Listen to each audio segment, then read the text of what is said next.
The radio crackled to life at 6:47 p.m., and Callum Reed's hand was already reaching for it before the dispatcher finished her first sentence. Two girls, missing since late afternoon, last seen near the tree line behind their grandmother's property on Harwell Ridge. Temperatures dropping fast.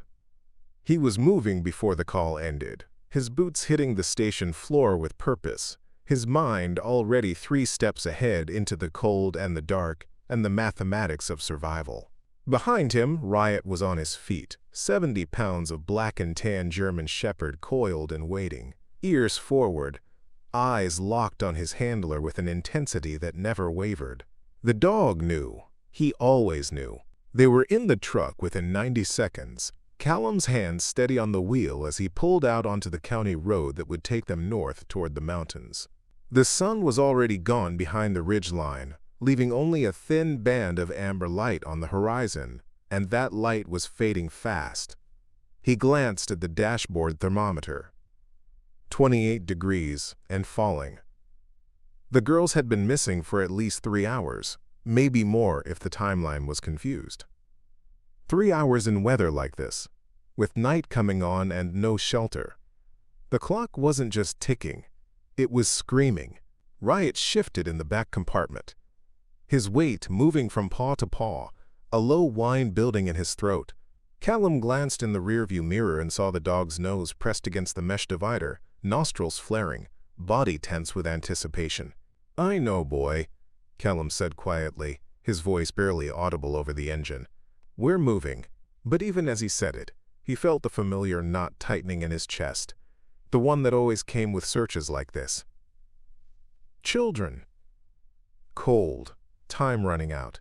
He'd lost one before, 2 years ago, a little boy who'd wandered away from a campsite. They'd found him 12 hours too late, curled beneath a fallen log, hypothermia having taken him sometime in the early morning hours. Callum still saw that boy's face in his sleep sometimes, still felt the weight of minutes wasted and choices questioned. He pushed the thought down and focused on the road. This wasn't that search. This wasn't that night. He had Riot now, trained and proven, a nose that could find a scent trail through rain and snow and time itself. They had a chance. The grandmother's property came into view 7 minutes later. A small farmhouse set back from the road with a gravel driveway and a sagging barn off to one side. 3 patrol cars were already there, their light bars cutting through the dusk in silent red and blue pulses. Callum parked beside them and was out of the truck before the engine finished ticking, moving to the back to release Riot from his compartment. The dog exploded out in a controlled burst of energy, immediately dropping into an alert stance, head up, scanning the area with every sense engaged. Callum clipped the long lead to his harness and let the dog settle for just a moment, then turned toward the house where a deputy was waiting on the porch. The grandmother was inside, a thin woman in her 60s with gray hair pulled back and eyes red from crying. Her name was Diane Frost, and she was barely holding herself together. "They were just playing," she said, her voice shaking as Callum stepped into the small living room. "Out back by the old fence line. I told them not to go past it. I told them to stay where I could see them, but when I came out to call them in for supper, they were gone." She broke off, pressing a hand to her mouth, and Callum saw the guilt there, raw and terrible. "I looked. I called for them. I walked the property line twice before I called you." "How old are the girls?" Callum asked, keeping his voice calm and steady, his notebook already out. "Evie is 8, Diane said, "and Kara is 6. They're sisters. They've been staying with me for the past 2 weeks while their mother sorts some things out." She didn't elaborate, and Callum didn't push. There was a story there, complications and fractures he could feel even without details, but none of that mattered right now. What mattered was 2 little girls somewhere out in the cold. "What were they wearing?" he asked. "Jeans, hoodies. Evie had a pink one, Kara's was purple. Sneakers, not boots." "I didn't think," We were just going to be in the yard." Diane's voice cracked again, and the deputy standing near the door stepped forward, placing a hand on her shoulder. Callum nodded and turned toward the back door. "I need something with their scent," he said. "Pillowcases, clothing, anything they've worn recently." Diane moved quickly, disappearing down a narrow hallway and returning moments later with 2 small sweatshirts, one pink and one purple, both wrinkled and soft from wear. Callum took them carefully, folding them into a scent bag, and stepped outside into the yard. The cold hit him immediately, sharper now than it had been even 10 minutes ago. His breath misted in front of his face. Riot was already pulling toward the fence line, his body vibrating with purpose, and Callum let him lead, moving across the frozen grass toward the tree line where the property ended and the forest began. He knelt beside the dog and opened the scent bag, holding the pink sweatshirt out for Riot to investigate. The dog pushed his nose into the fabric, inhaling deeply, once, twice, 3 times. And then his head snapped up and he lunged forward so hard, the lead went taut in Callum's hand. "Easy," Callum said, but Riot wasn't listening. The dog was locked onto something, his entire body pointing like an arrow toward the dark line of trees just beyond the fence. Callum gave him the command, "Find," and Riot surged forward, pulling them both into the woods. The light was nearly gone now. The sky overhead, a deep bruised purple, and Callum switched on his flashlight, the beam cutting through the underbrush as they moved. Riot's nose was down, sweeping side to side across the ground, and then he caught it. A clear trail, unmistakable. The dog's pace quickened, his breathing loud and focused, and Callum felt the first spike of hope mixed with dread. They had a scent. The girls had come this way, but the question hanging in the cold air between each footstep was whether they would find them in time, or whether the forest and the cold had already claimed them. Riot pulled them deeper, off the easy paths and into rougher terrain, over fallen logs and through dense thickets that tore at Callum's jacket. The dog didn't slow. If anything, he moved faster, more urgent, and Callum's radio crackled with voices behind them. Other searchers assembling, asking for coordinates, asking for updates. He gave them his position, but he didn't stop. He couldn't. Riot was telling him something with every movement, every shift of his body. The girls were out here. They were close, and they were running out of time. The temperature gauge on Callum's watch read 26 degrees. The wind was picking up. And somewhere ahead in the darkness, 2 little girls were alone. Riot's breath came in rapid clouds as they pushed through a section of deadfall, branches snapping underfoot, the forest closing in tighter with every step. Callum's radio squawked again. Sergeant Hayes asking if they should hold position until daylight, suggesting they establish a perimeter and wait for thermal imaging equipment being pulled from the county station 40 minutes south. Callum pressed the talk button, his thumb cold even through his glove. "Negative," he said, his voice steady but firm. "Dog has a strong trail. We're following it." There was a pause on the other end, static filling the space where protocol and common sense were supposed to live. And then Hayes came back with reluctant approval, and a warning to maintain regular check-ins. Callum acknowledged and let the radio drop back to his belt. He knew what Hayes was thinking, that pushing into unfamiliar terrain in the dark was a risk, that a handler and his dog could become casualties themselves if they weren't careful. But Riot wasn't guessing. The dog's body language was unmistakable. He was locked onto something real, something recent, and every second they delayed was another second those girls were losing core temperature. They crossed a frozen creek bed, ice cracking beneath Callum's boots, and Riot hesitated for only a moment at the edge before plunging forward, scrambling up the opposite bank with his claws digging into the frozen mud. Callum followed, his flashlight beam sweeping left and right, catching fragments of the landscape, bare trees, frost glittering on exposed roots, shadows that seemed to move and shift just beyond the light's edge. The wind was picking up now, a low moan threading through the branches overhead, and Callum felt the first sting of real cold against his face. His hands were still functional, his fingers still nimble enough to manage the lead and the radio, but he knew how fast that could change. If he was feeling it, the girls were already deep into dangerous territory. Riot stopped suddenly, his head swinging hard to the right, and Callum nearly stumbled over him. The dog's ears were pinned forward, his nose working the air in short, sharp bursts, and then he turned and pulled them off the trail they'd been following, angling northeast through a dense stand of pines. Callum's instinct was to call him back. The trail had been clear and consistent, and deviations could mean lost time, but something in the dog's posture made him hold the command. Riot wasn't confused. He was adjusting. He'd caught something new. They pushed through the pines, low branches scraping across Callum's shoulders, and emerged into a small clearing where the ground dipped into a shallow ravine. Riot was moving faster now, his body low and driving forward, and Callum felt his pulse spike. The dog was close to something. The flashlight beam swept the ground ahead and caught the edge of something small and bright lying near the base of a tree. Callum moved toward it, his breath catching, and knelt down. It was a plastic hair clip, purple with a glittery butterfly on the top. Small, child-sized. He picked it up carefully, turning it over in his gloved hand, and his chest tightened. The girls had been here.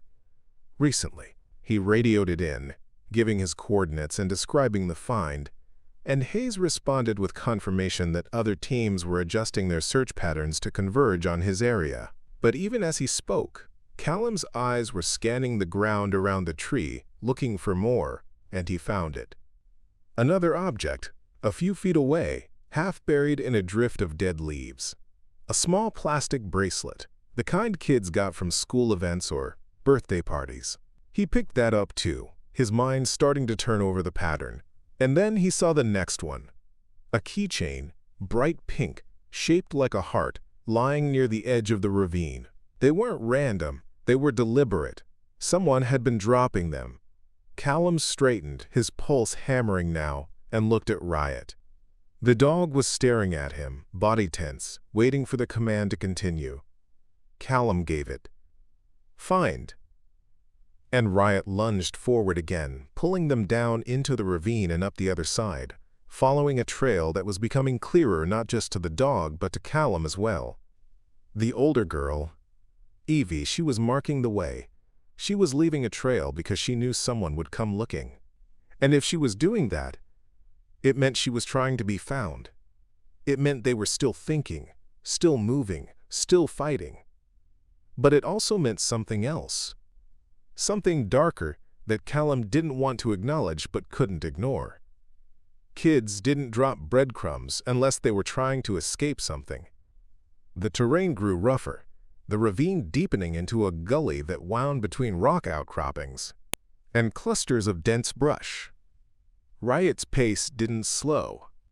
If anything, the dog was moving with more urgency, his breathing loud and rhythmic, his body pulling so hard against the lead that Callum had to brace his weight to keep from being dragged forward.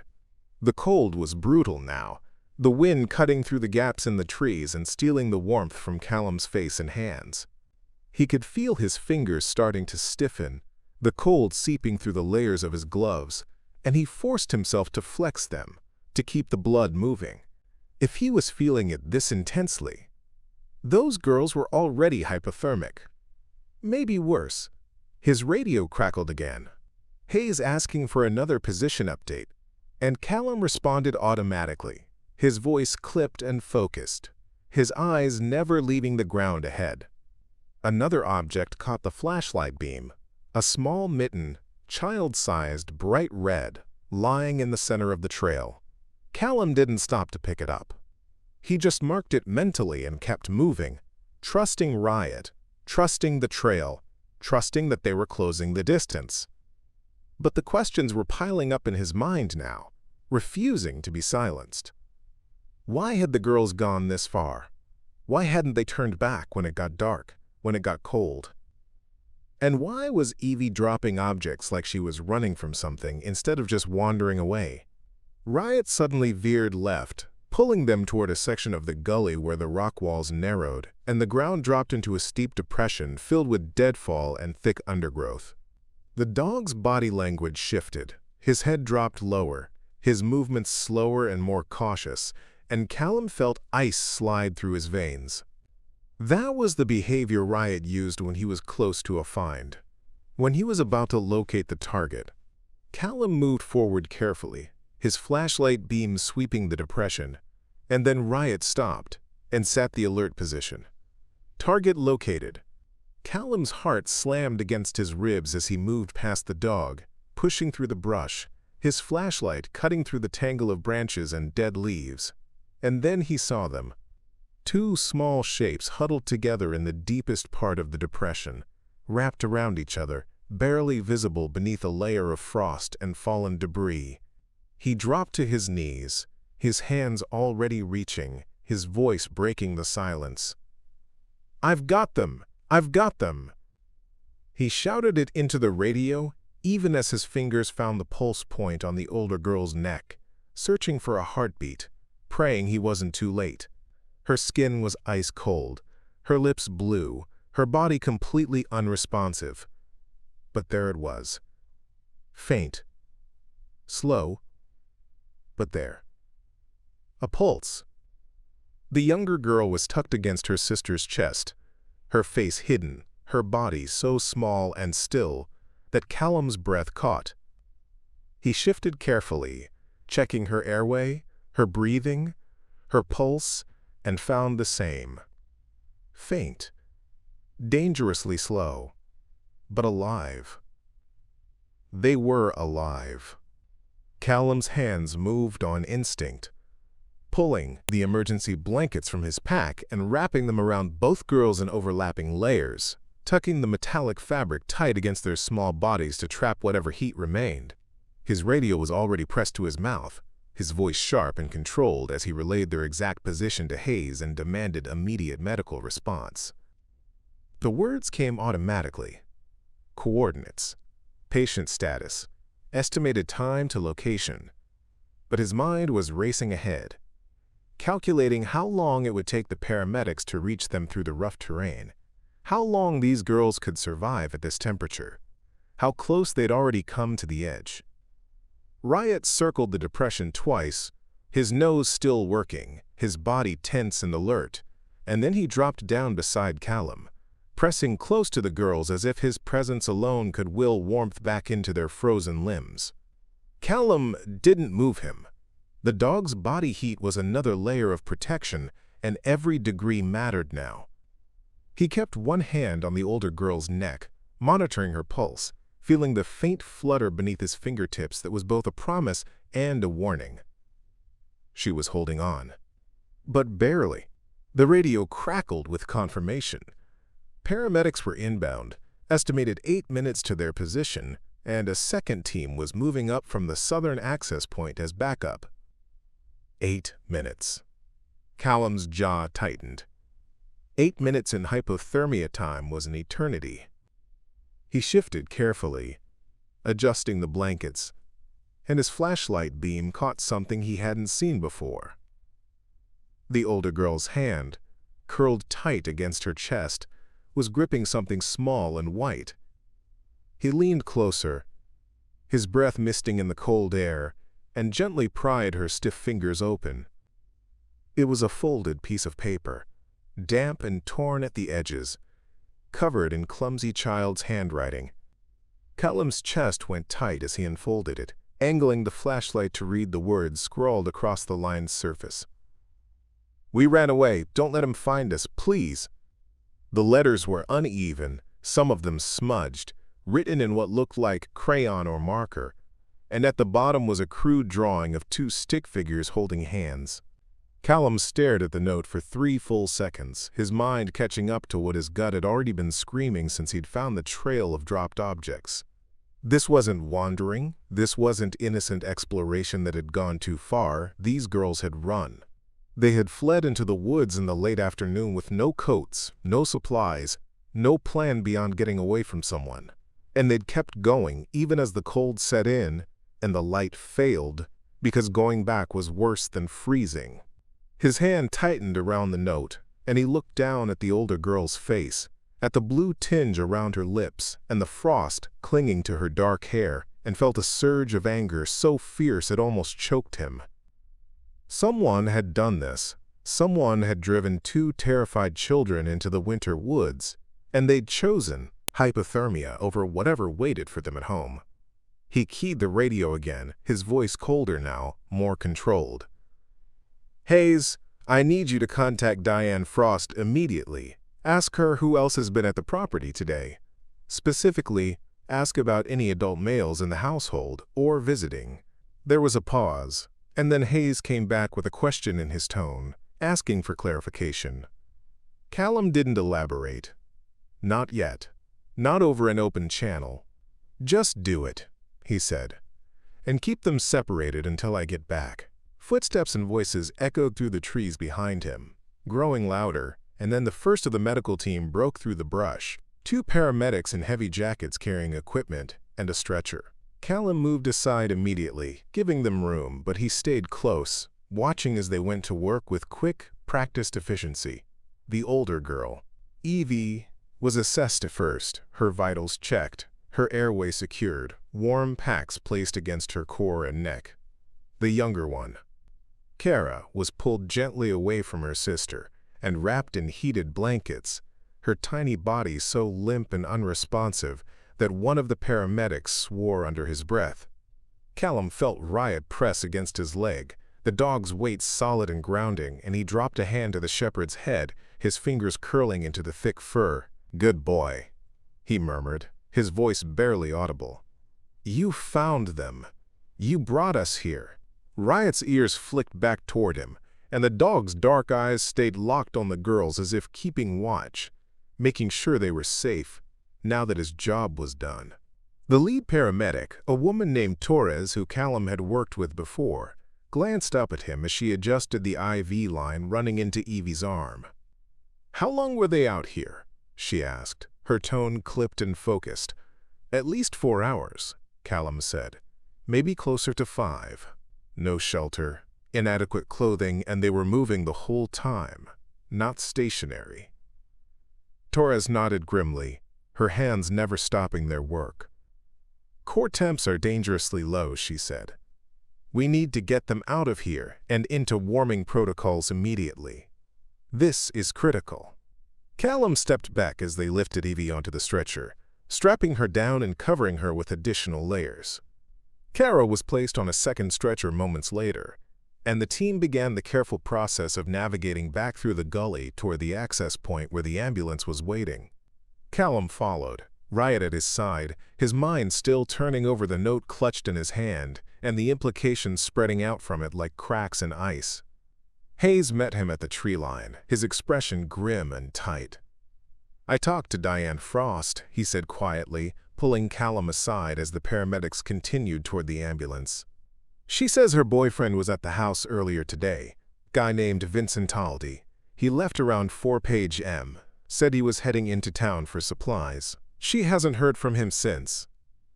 Callum's jaw tightened. "Where is she now?" "Still at the house, deputies with her." Hayes paused, his eyes searching Callum's face. "You think this wasn't an accident?" It wasn't a question, but Callum answered anyway. He held up the note, unfolding it so Hayes could see the words, and watched the older man's expression shift from confusion to cold anger. "The older girl wrote this," Callum said. "I found it in her hand. They weren't lost. They were running." Hayes took the note carefully, his gloved fingers handling it like evidence, which it was now. "You think the boyfriend—" "I don't know yet," Callum said, cutting him off. "But I know those girls were terrified of someone, and I know they'd rather freeze to death than go back. So yeah, I think we need to find Vincent Aldi and ask him some very specific questions." Hayes nodded sharply and pulled his own radio, issuing orders to run Aldi's name, get his vehicle description, and put out a watch alert to surrounding jurisdictions. Callum turned back toward the ambulance where the paramedics were loading the stretchers, and his radio crackled again, this time with a new voice. Dispatch. All units, be advised. Vincent Alday just called in a stolen vehicle report from a gas station on Route 9. Claims his truck was taken while he was inside. He's asking for an officer to respond. Callum and Hayes exchanged a look, and Callum felt his blood go cold. Route 9 was 30 miles south, the opposite direction from Diane Frost's property. The opposite direction from where anyone searching for missing children would logically be. Alday was establishing an alibi. He was making sure he was far away, visible, and cooperative, while two little girls he'd driven into the woods were dying of exposure. Hayes was already moving, barking orders into his radio, coordinating with dispatch to stall Alday at the gas station and send units to intercept. Callum turned back to the ambulance, his hands curling into fists, and watched as the doors closed on Evie and Kara, their small shapes lost beneath layers of blankets and medical equipment. Torres climbed into the back, and the engine roared to life, lights flashing as it pulled away down the gravel access road toward the highway and the hospital 20 minutes east. Riot sat beside him, ears forward, watching the ambulance disappear into the night. Callum crouched down, his hand resting on the dog's shoulders, and let himself breathe for the first time since they'd found the girls. They were alive. Against every calculation, every grim statistic, every cold minute that had ticked past, Riot had found them in time. But the battle wasn't over. Not yet. Because now Callum had to make sure the man who'd put them out there never got the chance to do it again. Hash response Callum rode in his truck behind the ambulance for the first 10 minutes, keeping the flashing lights in view as they carved through the darkness toward the county hospital. His hands were steady on the wheel, but his mind was anything but still. The note kept replaying in his thoughts, the crude letters, the desperate plea, the two stick figures holding hands. We ran away. Don't let him find us. Every word was a knife, twisting deeper the more he thought about what those girls had endured before they'd even reached the woods. Riot was quiet in the back compartment, his breathing slow, and even now, the adrenaline of the search finally draining away. Callum glanced in the rearview mirror and saw the dog lying down, his head resting on his paws, eyes half closed but still alert. The shepherd had done everything right tonight, tracked through brutal terrain, adjusted to a shifting trail, and located two victims who'd been hours away from death. He'd earned rest, but Callum knew neither of them would truly settle until they knew the girls were safe, and until the man responsible was in custody. His radio crackled, and Hayes's voice cut through the static. "Reed, we've got units on scene at the gas station. Aldy's in custody, cooperative so far, still claiming his truck was stolen. We're bringing him back to the station for questioning." Callum keyed the mic, his voice flat and controlled. "Does he know the girls were found?" There was a pause, and then Hayes came back. "Negative. We haven't told him anything yet. Figured we'd let him keep talking and see where his story goes." Callum nodded to himself, even though Hayes couldn't see it. Good. Let Aldy think he was still ahead of this, still in control. Let him dig his own hole deeper with every lie. The ambulance turned onto the highway, its speed increasing now that they were off the rough back roads, and Callum followed, keeping pace. His phone buzzed on the seat beside him, and he glanced down long enough to see a text from Torres, the lead paramedic. Core temps rising. Both girls stable for now. Still critical. He felt some of the tension in his chest ease just a fraction, but he didn't let himself relax. Stable wasn't safe. Stable was just holding ground. The next few hours would determine whether the damage from hypothermia was reversible, or whether there would be complications that followed these girls for the rest of their lives. The hospital came into view 23 minutes after they'd left the woods. A low sprawl of buildings lit up against the night sky, and the ambulance swung into the emergency bay with Callum right behind it. He parked in the closest open spot and was out of the truck before the engine stopped ticking, moving toward the back of the ambulance as the doors swung open. Torres was already coordinating with the trauma team waiting inside, rattling off vitals and treatment details in rapid-fire shorthand, and the stretchers were pulled out and wheeled through the automatic doors in a blur of motion and urgency. Callum followed as far as the entrance, then stopped at the threshold, knowing he couldn't go any further without clearance. He watched through the glass as the girls disappeared. Down a hallway surrounded by doctors and nurses, their small bodies still swallowed by blankets and equipment, and he felt the weight of the last 6 hours settle onto his shoulders like a physical thing. He'd done his part. Riot had done his part. Now it was up to the medical staff to finish what they'd started. He turned and walked back to the truck, letting Riot out of the compartment and clipping a lead to his harness. The dog stretched, shaking out his coat, and then sat beside Callum, leaning slightly against his leg. Callum's hand dropped to the shepherd's head, his fingers working through the thick fur, and he let himself stand there for a moment in the cold parking lot, breathing in the sharp night air and trying to process everything that had happened since that first radio call. His phone buzzed again. This time it was Hayes calling, and Callum answered on the second ring. "Talk to me," he said.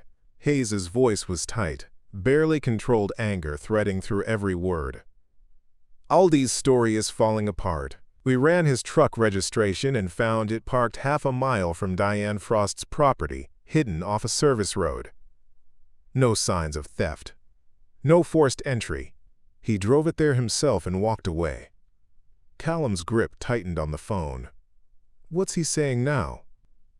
"Still claiming he doesn't know anything about the girls going missing," Hayes said. "Says he left the property at 4 and went straight into town, but we pulled security footage from the gas station where he reported the stolen truck. He didn't show up there until after 6:30. That's 2.5 hours unaccounted for." Callum closed his eyes, the pieces falling into place with sickening clarity. 2.5 hours. Enough time to drive 2 terrified children into the woods, leave them there, and establish distance before anyone realized they were missing. Enough time to make it look like an accident, like they'd just wandered off. He drove them out there. Callum said quietly, the words tasting like ash. He took them deep enough that they couldn't find their way back, and then he left them. Hayes was silent for a beat, and when he spoke again, his voice was colder than the air around Callum. "That's what I think too, but thinking it and proving it are 2 different things. Right now we've got circumstantial evidence and a lot of suspicious timing. We need something concrete." Callum thought of the note still tucked in his jacket pocket, now sealed in an evidence bag. "The older girl left a trail," he said. "She was dropping objects, marking the path. She knew someone would come looking, and she was trying to help us find them.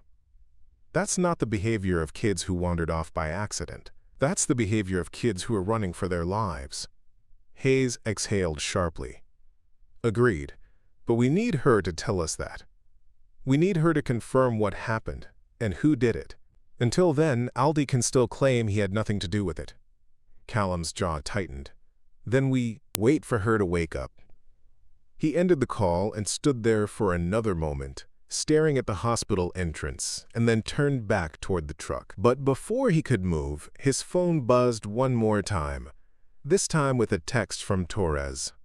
Older girl regaining consciousness, asking for her sister, asking if she's safe. Callum didn't hesitate. He moved back toward the entrance, Riot at his side, and pushed through the doors into the warmth and fluorescent brightness of the ER. A nurse at the desk looked up, started to say something about the dog, and then saw Callum's face and the badge clipped to his belt and waved him through. He followed the signs toward the intensive care wing, his boots echoing on the polished floors, and found Torres standing outside her room halfway down the hall. She looked exhausted, her face drawn and pale under the harsh lights, but she managed a faint smile when she saw him. "She's awake," Torres said quietly. "Vitals are improving, but she's disoriented and scared. She keeps asking about Kara, and she keeps asking if someone's going to take her back." Callum felt his chest tighten. "Where's the younger one?" Torres gestured to the room across the hall. Still unconscious but stable. We've got her on warming protocols and monitoring for complications.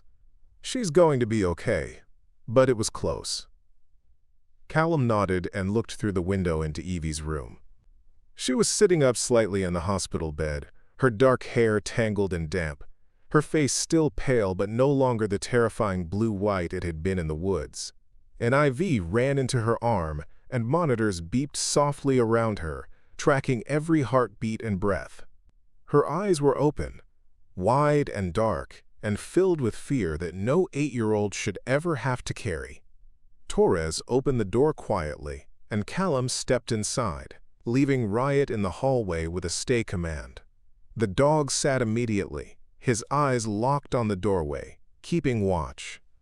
Evie's gaze snapped to Callum the moment he entered, and he saw her shrink back slightly against the pillows, her small hands clutching the blanket pulled up to her chest. He stopped a few feet from the bed, keeping his voice soft and calm. "Evie, my name is Callum. I'm the one who found you and your sister in the woods. You're safe now. You're both safe."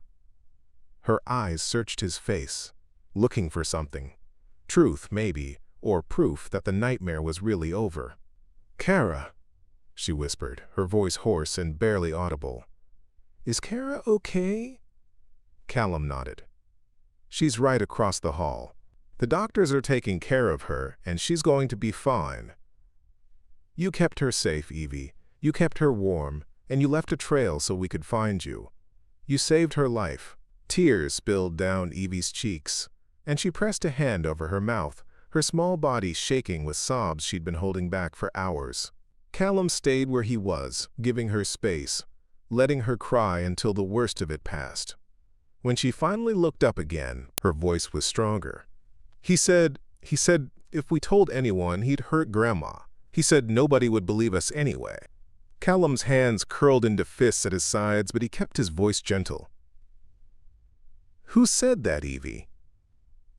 She took a shaky breath, her fingers twisting in the blanket. "Vincent? Grandma's boyfriend. He took us in his truck and drove us into the woods and said we had to stay there. He said if we came back, he'd make sure we never saw Grandma again." Her voice broke on the last words, and she looked at Callum with eyes full of terror and guilt. "We didn't know what to do, so we just kept walking. I thought maybe if we walked far enough, someone would find us before... She didn't finish, but she didn't have to." Callum moved closer, crouching down so he was at her eye level. "You did exactly the right thing," he said firmly. "You protected your sister, and you left clues so we could find you. And Vincent is never going to hurt you or Kara or your grandmother again, I promise you that." Evie stared at him for a long moment, and then nodded slowly, her tears still falling, but her expression shifting from fear to something that looked almost like relief. Callum stayed with her for another few minutes, answering her questions about Kara and reassuring her that both of them were safe now, and then he stepped back out into the hallway where Torres was waiting. "Get everything she said on record," he told her quietly. "Every detail, and make sure Child Services is notified immediately." Torres nodded, and Callum turned and walked back toward the exit, Riot falling into step beside him. His phone was already in his hand, and he dialed Hayes as he pushed through the doors into the cold night air. Hayes answered on the first ring. "We've got him," Callum said, his voice hard and final. Evie just confirmed everything. Vincent Aldi drove those girls into the woods and left them to die. She's ready to tell you the whole story. There was a beat of silence, and then Hayes exhaled slowly. "Good," he said, "because that son of a bitch just lawyered up. But it's not going to save him." Callum ended the call and stood there in the parking lot, staring up at the sky where the stars were just beginning to appear through the breaking clouds. Riot leaned against his leg, warm and solid and steady, and Callum dropped his hand to the dog's head. "We got them, boy," he murmured. "We got them in time. And this time, that was enough." The case against Vincent Aldi moved with the cold efficiency of a machine built for one purpose.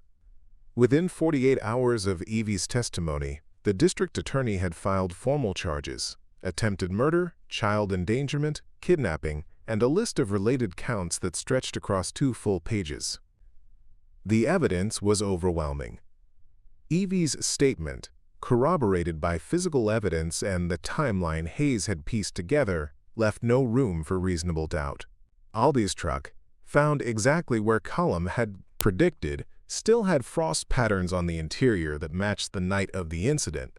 Forensic teams pulled fibers from the cab that matched the girls' clothing, and cell phone data placed Aldi's phone pinging off towers along the route to the woods during the exact window he'd claimed to be in town. But it was the journal they found in Aldi's apartment that sealed it.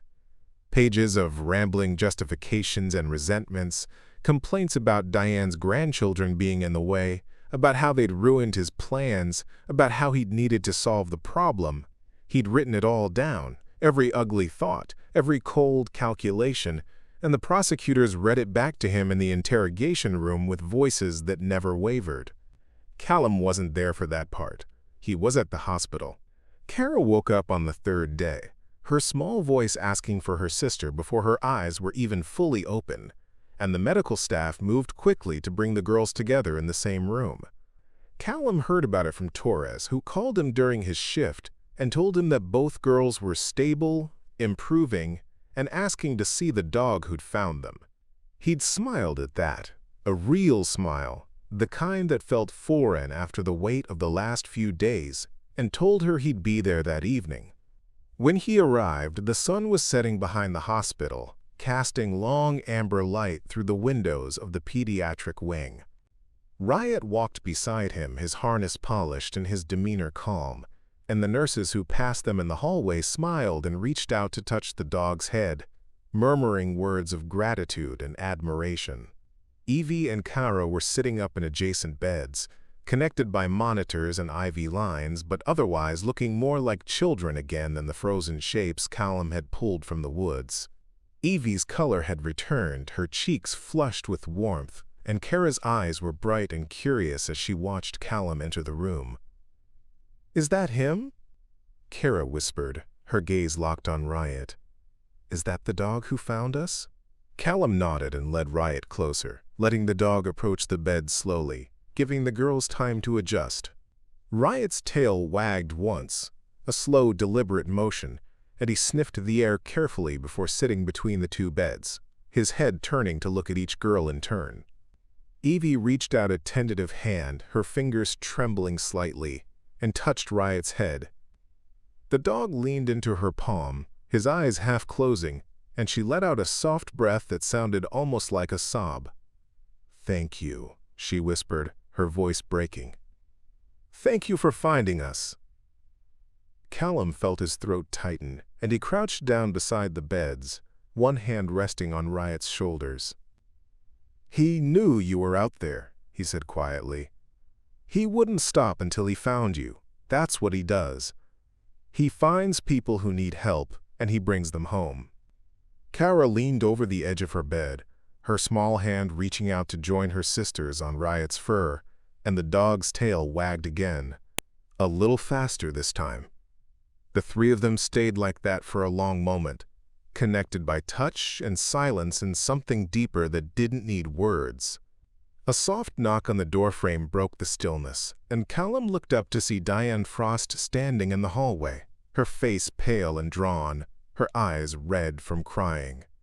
She looked older than she had the night the girls went missing, older and broken in a way that might never fully heal. Evie saw her and went still, her hand freezing on Riot's head, and Callum saw the conflict flash across her face, love and fear and guilt all tangled together. Diane stepped into the room slowly, her hands twisting together in front of her. "Evie, Kara." Her voice cracked and she pressed a hand to her mouth, tears spilling down her cheeks. "I'm so sorry, I'm so sorry. I didn't know." I swear I didn't know what he was planning. If I had known, if I'd seen it. Evie looked at her grandmother for a long moment, and then she nodded, just once, and held out her free hand.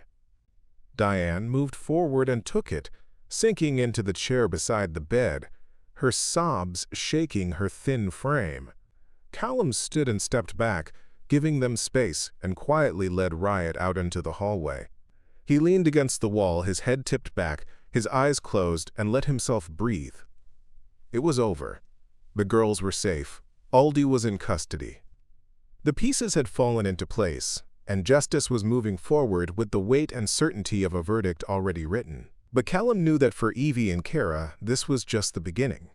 The trauma of what they'd endured wouldn't disappear with Aldi's arrest or his eventual conviction. It would follow them in nightmares and triggers and moments of fear that surfaced without warning. They'd need time, therapy, support, and people who understood that survival wasn't the same as healing. He glanced back through the window into their room and saw Diane holding both girls now, her arms wrapped around them, her face buried in their hair. They were holding her too. Tentatively, carefully, but holding her. Maybe that was enough for today. Torres appeared at the end of the hallway, her expression tired but lighter than it had been in days. She walked over and stood beside Callum, arms crossed, watching the scene through the window. "They're going to be okay," she said quietly. "Physically, at least. No lasting damage from the hypothermia. They got lucky." Callum shook his head. Luck had nothing to do with it. Evie kept them moving. She kept them alive long enough for us to find them. Torres glanced at him, then down at Riot. "And you found them because he wouldn't quit." Callum's hand dropped to Riot's head, his fingers curling into the thick fur. "Yeah," he said. "He wouldn't quit." They stood there for a few more minutes, the hospital sounds washing over them. Monitors beeping. Distant voices, the hum of fluorescent lights. And then Torres pushed off the wall and turned toward the nurses' station. "Elde's arraignment is tomorrow morning," she said over her shoulder. "Thought you'd want to know." Callum nodded, though he wasn't sure yet if he'd attend. Part of him wanted to be there, to see Aldi's face when the charges were read, to watch him realize that his carefully constructed alibi had collapsed under the weight of the truth. But another part of him, the part that was bone-tired and emotionally wrung out, just wanted to go home, let Riot rest, and let the legal system do what it was built to do. He stayed at the hospital for another hour, checking in with the nurses and making sure Diane had the contact information for victim services and family support resources. By the time he left, the sky was fully dark, stars scattered across the blackness like shards of ice. Riot climbed into the back of the truck without hesitation, curling up on his mat with a deep sigh, and Callum sat in the driver's seat for a long moment before starting the engine. His hands rested on the wheel, his gaze fixed on nothing, and he let the silence settle around him. 2 little girls were alive tonight because Riot had refused to give up. Because instinct had overridden doubt. Because sometimes, the only thing standing between tragedy and survival was a dog who knew the truth before anyone else did. Callum started the engine, pulled out of the parking lot, and drove home through the quiet winter night, knowing that tomorrow the headlines would break, the news would spread, and the world would learn what had happened in those woods. But tonight was just for them. For the handler and his partner, for the survivors and the rescuers, for the moment when everything hung in the balance, and they'd tipped it toward life. Callum did attend the arraignment. He told himself he wouldn't, that there was no need, that his presence wouldn't change anything about the outcome. But when the morning came and he was already awake at 5, standing in his kitchen with a cup of coffee growing cold in his hand, he knew he'd been lying to himself. He needed to see it. Needed to watch Vincent Aldi stand in front of a judge and hear the charges read aloud in a courtroom filled with people who now knew exactly what he'd done. Needed to see the moment when Aldi realized there was no way out. He dressed in his uniform, the fabric crisp and pressed, and clipped his badge to his belt with deliberate care. Riot watched him from the corner of the kitchen, ears forward, reading the tension in Callum's movements with the same instinct that had tracked two terrified children through frozen woods. Callum crouched down and ran his hand along the dog's side, feeling the solid warmth of muscle and bone beneath the thick coat. "You're staying home today, boy," he said quietly. "This part's not for you." Riot's tail thumped once against the floor, and his dark eyes stayed locked on Callum's face, trusting, patient, waiting. Callum stood and grabbed his keys, locking the flake door behind him as he stepped out into the cold morning air. The courthouse was a 40-minute drive, and Callum spent most of it in silence, his mind replaying pieces of the last week in fragmented loops. The sound of Riot's breathing in the dark woods. The weight of Evie's small body wrapped in emergency blankets. The note clutched in her frozen hand. The look on Diane Frost's face when she'd realized what her boyfriend had done to her grandchildren. He parked in the public lot and walked through the courthouse entrance, passing through security with a nod to the officers manning the metal detectors. The arraignment was being held in a smaller courtroom on the second floor, and by the time Callum arrived, the gallery was already half full. He recognized a few faces. Hayes, sitting near the front with his arms crossed and his expression locked in stone. Torres, standing near the back wall, still in her paramedic uniform from a night shift, and a handful of reporters with notebooks and recording devices, their eyes sharp and hungry. Callum took a seat near the middle, his back straight, his hands resting loosely on his knees. He didn't look at anyone, he just waited. The bailiff called the court to order, and the judge entered. A woman in her 60s with steel-gray hair and a face that showed no emotion as she settled behind the bench and opened the case file in front of her. Moments later, the side door opened, and Vincent Alda was led into the courtroom in handcuffs and an orange jumpsuit, flanked by two deputies. Callum felt his jaw tighten as he looked at the man for the first time since the night of the search. Alda was average height, average build, unremarkable in every way except for the cold calculation in his eyes as he scanned the courtroom. His gaze passed over Callum without recognition, moved to Hayes, lingered on the reporters, and then settled on his lawyer. A middle-aged man in a rumpled suit who looked like he'd rather be anywhere else. The judge began reading the charges, her voice clear and measured, each count landing like a hammer blow. Attempted murder, child endangerment, kidnapping, reckless endangerment, obstruction of justice. The list went on, and with every word, Callum watched Aldi's expression shift, from arrogance to confusion, to something that looked almost like disbelief. He'd thought he'd get away with it.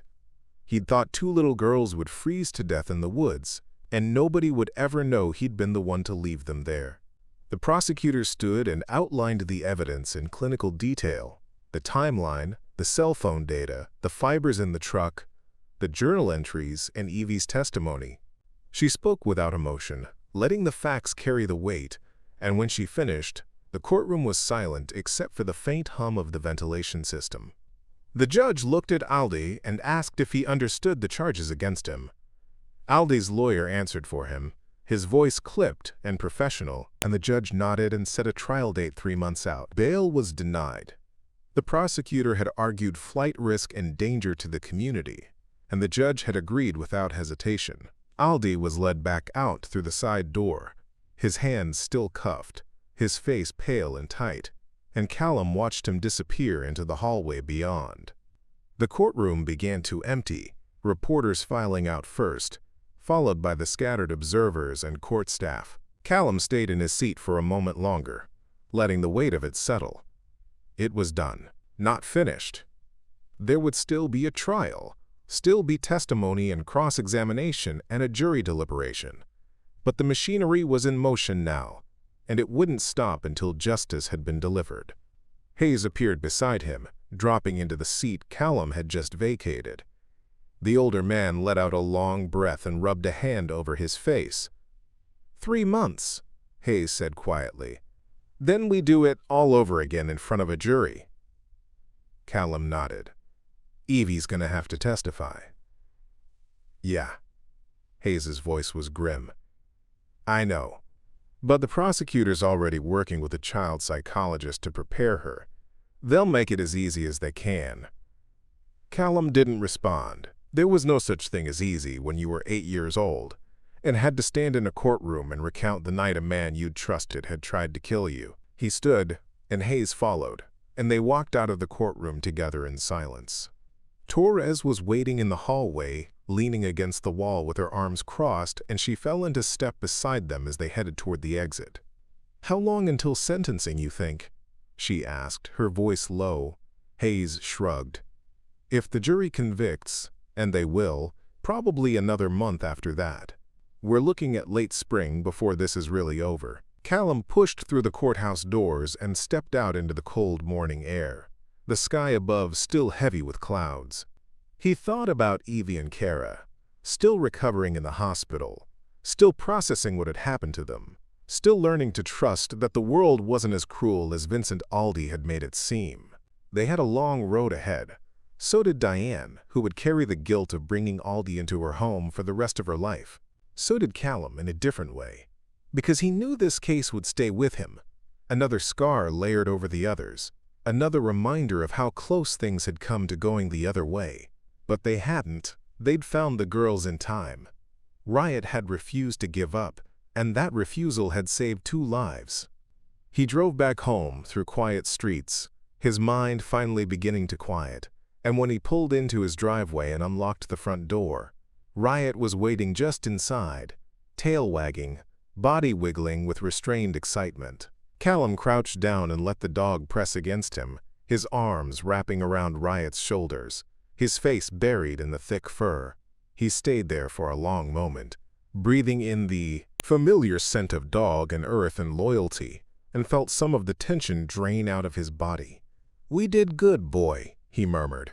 "We brought them home." Riot's tail wagged harder, and the dog pulled back just enough to look at Callum's face, his dark eyes bright and clear and completely without doubt. Callum smiled, a real smile, small but genuine, and stood, moving into the kitchen to fill Riot's water bowl and start a pot of coffee. The sun was breaking through the clouds now, pale winter light spilling across the floor, and for the first time in days, Callum felt like he could breathe without the weight of the search pressing down on his chest. The trial would come. The testimony would be hard. The memories would linger. But 2 little girls were alive, safe, and beginning to heal. And in the end, that was all that mattered. Callum poured his coffee and sat down at the kitchen table, Riot settling at his feet, and let the quiet morning wrap around them both like a promise that the hardest part was behind them now.